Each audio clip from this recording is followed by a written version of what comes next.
என் அன்பு பிள்ளையே, இந்த வார்த்தையை கேட்கிற நீ, இது தற்செயல் அல்ல. ஒவ்வொரு நாளும் எனக்கு ஒரு குழந்தை இல்லையே என்று யாருக்கும் தெரியாமல் உள்ளுக்குள் உடைந்து அழுது கொண்டிருக்கிறாயே.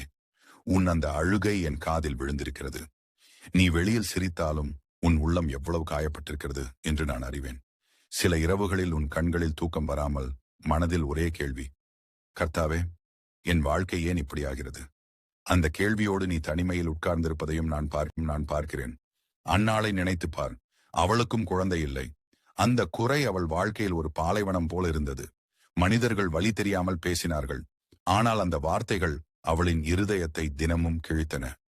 இழிவான பார்வைகள், அவமானமான சொற்கள், இன்னும் குழந்தை இல்லையா என்ற கேள்விகள். அவள் பதில் சொல்லாமல் மௌனமாக இருந்தாலும் உள்ளுக்குள் உடைந்து கொண்டிருந்தாள். ஏன் தேவனே, எனக்கு மட்டும் ஏன் இந்த வேதனை? எனக்கு மட்டும் ஏன் இந்த நிந்தை என்று அவள் பல இரவுகள் தனியாக அழுதிருக்கிறாள். மனிதர்கள் அவளை புரிந்து கொள்ளவில்லை. ஆனால் தேவன் அவளின் கண்ணீரை ஒரு துளியும் தவறவிடவில்லை.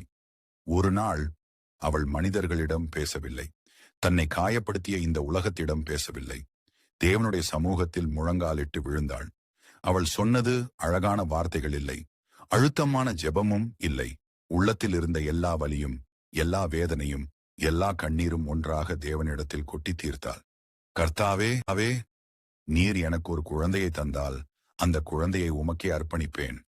அது ஒரு பொருத்தனை மட்டுமல்ல, அது உடைந்த இருதயத்தின் அழுகுரல்.